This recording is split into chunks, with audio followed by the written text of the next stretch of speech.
Despite all the coaching search chaos, the uncertainty, Terry Smith has this Penn State football team locked in.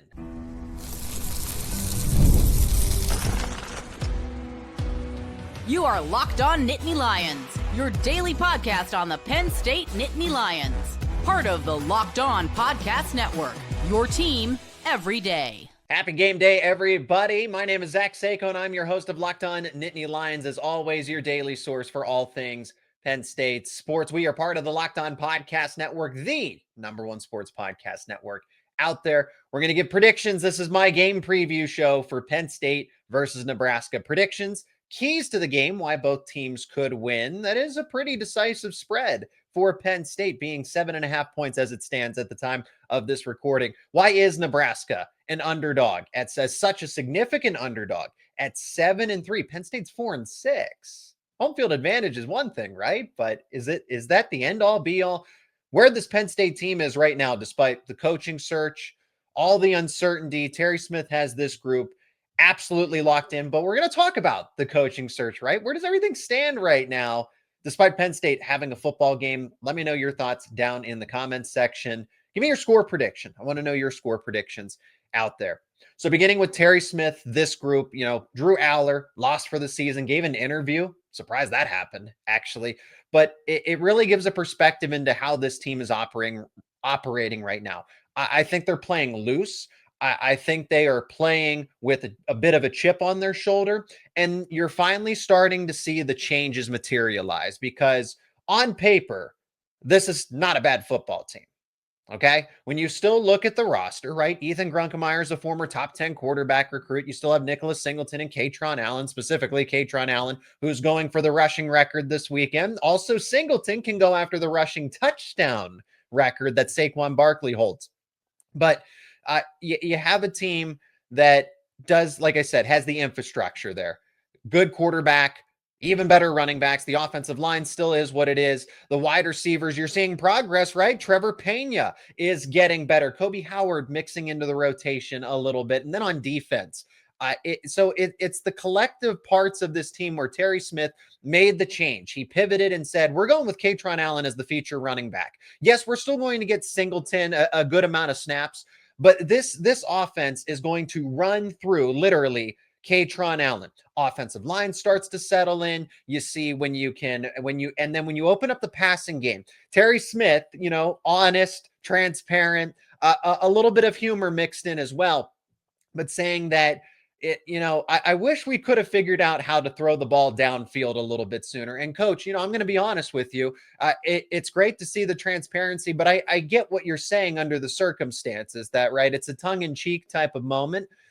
You did go up against a top 5 Iowa defense on the road with a first-time starter at quarterback and the passing offense being what it was. But you went there. You had to go to Andy Kotelnicki and say, we're making these changes.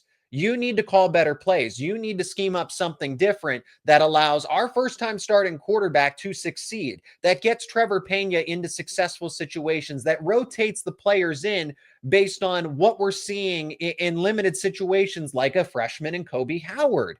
Okay, this guy has the most production in terms of efficiency, but he's not getting the snap counts. So we got to change that rotation. We got to change and get Kaytron Allen the football at a minimum 20 to 25 carries per game, but still finding a way to maximize Singleton and what he does well. And then on defense, to go to Jim Knowles and say, you have to simplify this defense. This needs to be a downhill attacking style defense because that's just what the players are. Okay, these guys like to get after the quarterback. They like to pressure the line of scrimmage. And it's not totally uncharacteristic for a Jim Knowles defense to do this, but to do it at this rate, to settle into a point where the Nebraska coaching staff acknowledges it and says, Penn State's defense is really turning into this attacking type of defense, whereas Knowles wanted to initially say, we're going to rely on our front 4. We're going to let the back 7, linebackers and defensive backs, handle their assignments because the front 4 is going to take care of everything. Well, Deni Dennis Sutton and Zane Durant selectively have been good in moments, but the front 4 isn't doing what Ohio State's front 4 did in that national title run a season ago. Okay, they are significantly different. So Smith went to Knowles and said, we're simplifying the game plan. We're going to have run blitzes. We're going to be more conscious of the quarterback spy. It's still not great, which concerns me a little bit in this matchup against Nebraska's backup QB. Dylan Raiola is out for the season. Go figure. 5-star quarterbacks on both sides are out for the season in this game. But that matchup against a true dual threat quarterback in TJ Lateef as Nebraska's now starter is going to be interesting, which we will talk about over the upcoming segments here. But you've just seen the progress. It took Smith a month, but you're actually seeing this team finally put some of the puzzle pieces together. Okay. And that's what is impressive. Grunkemeier's taking a step forward. You're maximizing Kaytron Allen and still getting Nicholas Singleton involved as much as you can, because he hasn't just been as productive as Allen. You're finally seeing Trevor Pena break out, right? The passing game evolve, a deep pass, a 75-yard touchdown to Devontae Ross in that Michigan State game. They almost upset Indiana, for crying out loud, right? And then they go and they put a comprehensive victory together against Michigan State. It's Michigan State, so I won't put too much weight there. But you get my point, is that this Penn State team doesn't look as lacking as it was when they were playing Northwestern and UCLA in particular. And then against Iowa in that first game. Like, it's a much different product. So Terry Smith, kudos to him. How much credence this gives him in the coaching search, to be determined. I like what I've seen. Terry Smith has done such an admirable job, but I don't know that I can just go ahead and say, yeah, give him the keys to the car. He can handle this. He should still go through. He basically gets a seat at the table for an interview, is what I'm trying to say here. You can't hand him the job, but he definitely continues to cross these finish lines, so to speak, to get to the point where he can be considered late in this coaching process. So where do things stand? Okay. Because rumors with Kalen DeBoer are swirling. Alabama fans are not happy. Penn State fans, if DeBoer were to come available, because for whatever reason, and that's why I put it's such a low chance. And I've said that. I've been transparent about that. I do not think that Kalen DeBoer is a slam dunk waiting to happen for Penn State. It takes Alabama to lose to Auburn, right? And DeBoer to then consider. But then there were initial rumors saying, hey, there's some smoke here. There is some interest. Penn State values Kalen DeBoer as a prospect, but the more important part of it is, what does Kalen DeBoer think of Penn State? Again, still to be determined there. Okay. So DeBoer, long shot, 5 to 10%. And that's, again, if they beat Auburn and they go to the SEC championship and everything else, Penn State's not going to get into that situation. So the most likely candidate is at this point in time. I know that public market odds and different things will say it's Eli Drinkwitz. And I said that on the show. I've said, hey, Drinkwitz is the supposed favorite. I've had sources reach out to me, and they wouldn't do that unprovoked if they weren't hearing certain things. I just can't. I think that is agent driven. I just can't buy the idea of Eli Drinkwitz being that interested in Penn State when I'm hearing mixed information there. I want to be honest. I want to be transparent myself and say, Drinkwitz, okay, he's linked to the job, but he also prefers to stay in the SEC, which I'm going to buy, being that he's coached in the SEC for a while now. He's had jobs at Auburn, which is Auburn might be his landing spot. Florida might be the landing spot. Heck, LSU is considering him as well. So I get the impression that he wants to stay in the SEC. I don't think it wouldn't be, let's just say this, it would be an uphill battle for someone whose roots are Norman, Oklahoma, the Southeastern Conference, the southeastern part of the country, and then to come up to the Northeast and the Mid-Atlantic with absolutely no ties, no connections at all. Which now leads me to believe, if we're talking realistic, most likely Bob Chesney of James Madison. Chesney hasn't been proven at the big level, at the top level. James Madison, he wins. And let me point out that he basically built that team from scratch. Because when Curt Cignetti, the predecessor, left to take over Indiana, and look at the success that Cignetti has had. Surely Chesney will be just like that. You can't compare them. That's apples to oranges type of situation. Because Cignetti's been well-traveled. He's very experienced. But he wasn't a head coach for that long. That's why he went to James Madison to get that kind of job. But he coached under Nick Saban, right? He was well-traveled. He was an assistant at so many different places. Bob Chesney has actually been a head coach for a longer period of time, but at the Division II level, right? Had success at Holy Cross, then parlays that into a job at James Madison to take over for Cignetti. And now he's looking to parlay that success into something. What is it, UCLA? Is Penn State making him wait?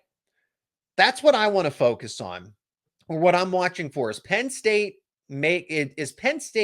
making Bob Chesney a contingency plan? Because if they are trying to wait out a Kalen DeBoer Alabama disaster, if they're trying to wait out, see if Brian Hartline's willing to leave his alma mater in Ohio State, they're waiting out the long shot candidates.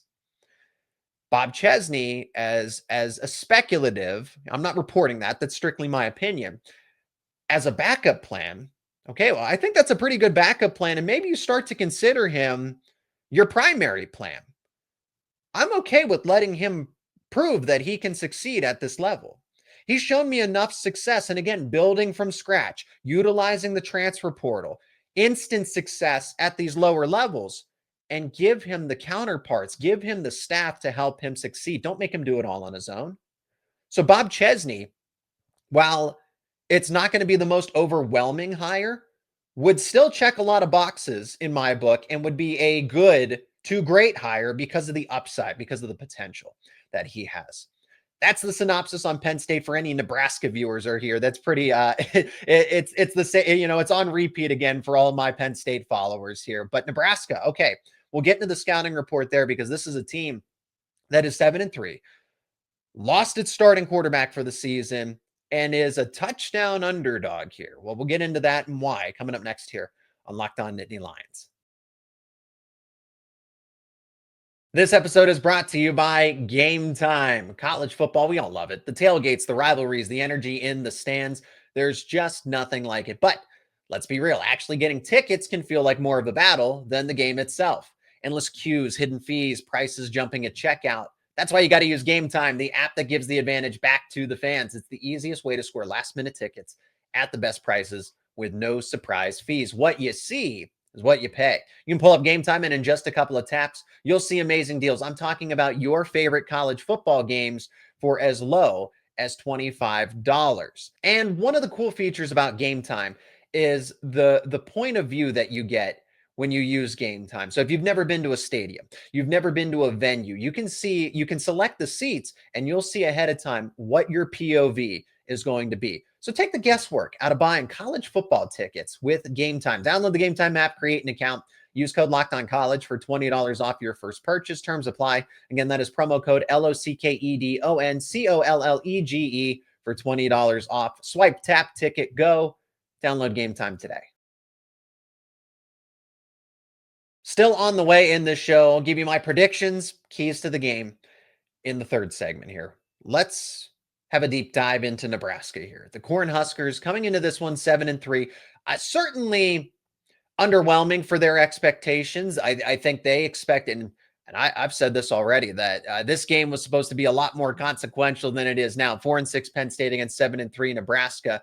Nebraska, losing their quarterback and everything else, but this is a team that thought they would be maybe 1 or 2 losses in at this point, and that Penn State being potentially a top 5 or a top 10 team. Okay, Penn State's way far away from that, right? Seasons, you want to talk about disappointing with expectations, right? But Penn State and Nebraska, this was shaping up to be in the preseason a fairly consequential game with playoff berths, or how strong of a resume would you have? And now here we are. You're playing for pride. You're playing for storylines. You have a homecoming here with Matt Rule. Matt Rule being linked to the Penn State job, accordingly so. He is a former Penn State grad. He played under Joe Paterno. He has a previous working relationship with someone who he considers a good friend in Penn State's athletic director, Pat Kraft. So for anybody that was expecting, Matt Rule to Penn State, you were pretty reasonable to think that. And this is going to be a little bit bittersweet because while he's committed to Nebraska, he signed the extension. You can't tell me that in an alternate universe that Matt Rule wouldn't want to be the Penn State coach. Okay, that's his alma mater. It means something to him. That's just my 2 cents. Nebraska fans might disagree. Oh, he's all in on Nebraska. Okay, great, so be it. But I will agree to disagree that I think Matt Rule, there's part of him that will always want the Penn State coaching job under any circumstances here. So let's talk about the Nebraska team that Matt Rule is putting out there. Dylan Raiola is out for the season. He was injured against USC. That was a game that they ultimately lost. And it's not shocking when you lose your quarterback in the middle of that loss, but it was 21-17. And that was the turning point. That was the nail in the coffin for Nebraska, because I imagine if Raiola plays that game through with it as close as it was, I don't know that USC wins that game. So this is not a bad Nebraska team. And they did something that Penn State didn't. Well, they went out to UCLA and they beat the Bruins. Penn State couldn't even do that. And now they're a touchdown underdog here, and they opened up closer. It was 9.5, 10 points, depending on where you were looking at it. And now our friends over at FanDuel say it's 7.5. And with the matchup against Penn State, let's break this down more in the next segment. So let's talk about the strengths of this Nebraska team and then how it's going to pertain to the matchup here. So Nebraska still has Emmett Johnson, who is a workhorse, bell cow running back. This offense runs through him, similarly how Penn State operates through Kaytron Allen at this point in time. The guy will get probably 30 carries in this game, especially if it's close, which, tease it a little bit. That is what I'm anticipating here, right? But Emmett Johnson, they're going to lean on him. And when you couple TJ Lateef, okay, well, Penn State's defense, they're going to try. Jim Knowles is going to be able to try to confuse Lateef as a freshman quarterback. Okay, if you're Nebraska, just simplify the game plan. Don't put Lateef in situations where he has to read the defense, where he has to go through his progressions. You don't want him throwing the football all over the field in this one. You want to lean on Emmett Johnson and then use TJ Lateef and his legs to really counteract what Penn State is going to do. Again, I still expect Penn State to run blitz because they haven't been able to get organic pressure. But Emmett Johnson and TJ Lateef, that's going to be tough to do. And this group still has a solid duo, I should say, of wide receivers in Neziah Hunter and Dane Key. Both of those guys are extremely talented. Now, I think Penn State's faced better receivers this season, but the defensive backs have been questionable at times and have had lapses in coverage. A.J. Harris has been banged up recently. Elliott Washington and Davian Collins have been okay. I'll tell you where Penn State is really getting some production from, kind of like Kobe Howard in the wide receiver rotation. Darius Dixon on the other side in the defensive back rotation has really stepped up and has kind of turned into a co-starter of sorts. So do you just keep going with Dixon since Harris is underwhelmed and underperformed? Maybe it's because he's had a nagging injury. I won't speak on that per se because I don't have all that information there. But Elliott Washington, in conjunction, all three of them, Collins, Washington, and Harris, whatever the reason, they have underwhelmed. And every time I see Darius Dixon play football for Penn State, he's impressed. So maybe you give Darius Dixon some more assignments against either of these wide receivers. But it's not like Lateef is going into this. This is his first start. This is going to be very difficult or daunting for him. I think the Beaver Stadium crowd will give them a nice, friendly welcome. They've also had 2 weeks to prepare. They had a bye week coming off of that win against UCLA, which is appropriate because they did go out to Los Angeles there. One thing about Nebraska, though, on offense is that their tackles are not that good. They're liabilities at this point in time. The offensive line isn't as good as it's supposed to be, but we saw UCLA be able to counteract that when Penn State played them. You run the quarterback more, you do quick screens, you can offset that. So Penn State's defensive ends have to stay disciplined, but they have the offensive supporting cast to help Lateef out in this situation where Jim Knowles is going to play chess and Lateef might get confused, but Nebraska is going to try to keep him out of those situations. On defense, so Nebraska defensively, they're led by their defensive coordinator, John Butler. They actually run a 3-3-5, which is pretty susceptible to, especially if you don't tackle well, explosive rushing plays, which will feed right into what Penn State's trying to do with Singleton and Allen, which is going to have an effect on this total here, right? Penn State being a 7.5-point favorite, the total kind of hovering around 44.5 at the time of this recording. So Nebraska and Penn State, for better or for worse, might struggle containing both opposing rushing attacks in this one. And again, Penn State's offense continues to evolve. Nebraska has been good defensively. I think they have performed above expectations. It's actually been, even with Dylan Raiola, the offense never truly took that next step. They never evolved. They never made leaps and bounds, which is what I was expecting. And then you lose your quarterback in the middle of the season, so you don't even get the opportunity to see if you have that in the final quarter of the season. The defense is the one that's been helping, that's kind of been mitigating any of Nebraska's overall shortcomings, because the defense just continues, okay, we'll bend, and we just won't break. But sometimes you do if your offense doesn't get you what you need from them. So Nebraska's defense, because they struggle against the run, they're probably going to do similar things where they're going to play downhill. They're going to pressure the line of scrimmage. They're going to try to confuse Ethan Grunkemeyer, who is a first-time starter in his own right. So I don't blame them for wanting to put pressure on the quarterback. Sell out for the run, dare him to throw the football. But Penn State's rushing attack, even when you do that, has been so much better with Kaytron Allen as the lead. Ethan Grunkemeyer settling in, now going to be in his fifth start again. He went through a gauntlet of Iowa on the road, Ohio State on the road, Indiana, and then Michigan State. And you see just how much better Penn State was after going through that gauntlet of a top 5 defense, a number 1 defense, both on the road, I may add, and then a top 15 defense against Indiana. So Penn State in a prime spot to continue and build a winning streak here, trying to get to bowl eligibility. They're 4-6. They would need these next 2 wins over Nebraska and Rutgers. So will they do it?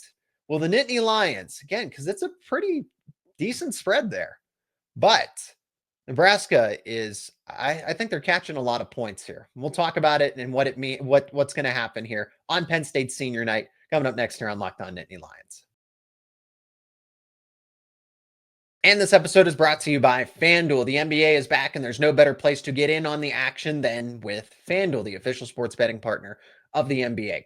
Even if you missed the start of the game or you want to ride the hot hand, FanDuel has live bets on everything from who will score next to fourth quarter comebacks. Plus, you can even combine your live bets into a same-game parlay for a shot and an even bigger payout. It keeps every game exciting, especially when your team's making that late push. And right now, FanDuel is giving new customers $300 in bonus bets. That's right, $300 in bonus bets when your first $5 bet wins. And that can be used, those bonus bets can be used on anything. NBA, NFL, college football. We're talking about lines with Penn State versus Nebraska. Penn State is a 7.5-point favorite, minus 320 on the money line, plus 260. If you think Nebraska has value there, 44.5 is the total. If you like those lines, you can bet them over at FanDuel.com or the FanDuel app. And remember, FanDuel is giving new customers $300 in bonus bets when your first $5 bet wins. So head to FanDuel.com to sign up and play your game with FanDuel, the official sports betting partner of the NBA. Predictions, keys to the game, X factors. Let me know your score prediction down in the comments section. So when I'm looking at this game, I'm focusing on the fact that it is senior night. It's a primetime game. It's on NBC. This one's set to kick off 7 p.m. Eastern time. A night game late in November. This one is actually a little surprising to me, just given all the Big Ten rules that have been in place over the years. But hey, Penn State, Nebraska in primetime with Matt Rule and Terry Smith coaching against one another as former Penn State players. I'm all for it. I am all for it. Now, the weather is actually not supposed to be that bad. It will settle in. It's going to be mostly upper 40s for the day, and then we'll settle into the nighttime temperatures and stuff, but no inclement weather is expected. This game is about the seniors. That's the first and foremost focus of mine when we're looking at the storylines and how this game is going to play out. Yes, Penn State wants a win, but you also want to get Kaytron Allen and Nicholas Singleton those records in their final home game right in front of this crowd. Kaytron Allen is within 138 yards of the all-time rushing record. Okay, well, against Nebraska's defense, you should be able to do that. And then Nicholas Singleton, needs to break the rushing touchdown record held by Saquon Barkley. Kaytron Allen should be able to rush up and down the field against Nebraska, and then you punch it in with Nicholas Singleton. Now, what's interesting to me again about Nebraska, because Indiana struggled with against a Penn State defense that is only getting better. So I wonder, okay, how is Nebraska going to, if Indiana struggled to get to 27, surely that shouldn't be the case for Nebraska. They should be, they might barely get to 20. 20 points is going to be a difficult threshold for them.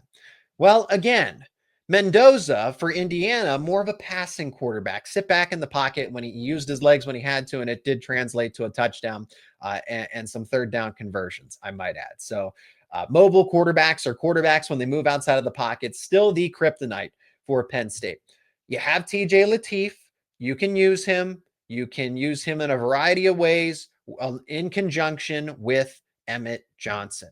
Lean on those two because Penn State's run defense, I still don't trust them. The pass defense is the part of the game plan that has really collectively held this Penn State group together for the defensive side of the football.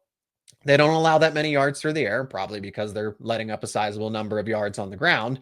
But despite my criticisms of the secondary, they haven't let up that many passing yards. You can't just throw it up and down the football field on them, which is why Knowles is saying, okay, well then let's attack the line of scrimmage. Let's be a little more aggressive. Let's dial up some run blitzes. And you're seeing him blitz.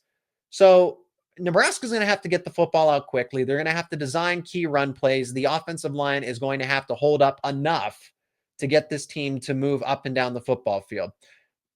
But if Knowles can construct a game plan that does force Nebraska into obvious passing situations, that is how you beat this Nebraska team. There are more ways for Penn State to beat Nebraska and to win comfortably than the inverse of that. Nebraska, yes, Nebraska can absolutely win. They could absolutely upset Penn State, right? But there's more paths to victory for this Penn State team than Nebraska.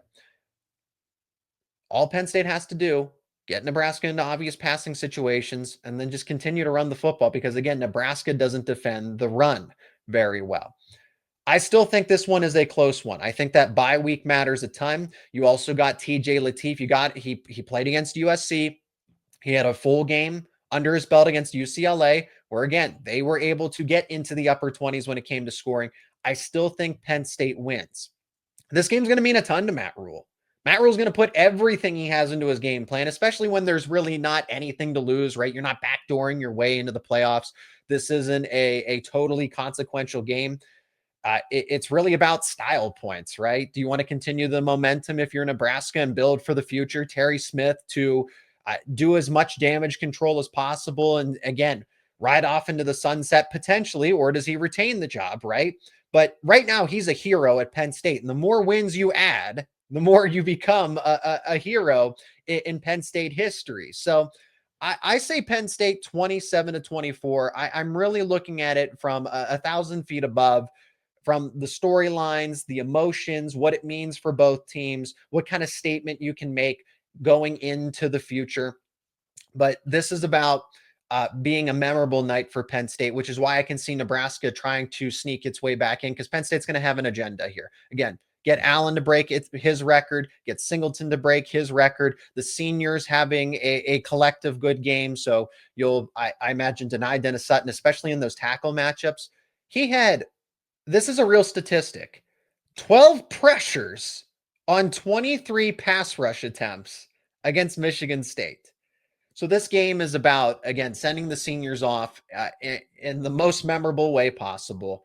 Deny Dennis Sutton, Zane Durant, Zach Wheatley, Dom DeLuca. I can name everybody here, right? Same thing on offense, that entire offensive line, the transfers, Liam Clifford, Singleton, and Allen. That's what this game is supposed to be, okay? I think it's going to be close. I think there's a little more scoring here because, and the weather's not supposed to be bad. Give me Penn State 27, Nebraska 24. Let me know your final score prediction down in the comment section. And that is where we will wrap things up on this edition of Locked On Nittany Lions. Thank you so much for checking out this episode. If you are new to the show, subscribe to the YouTube channel and wherever you get your podcasts for the latest conversations around all your favorite Penn State sports teams.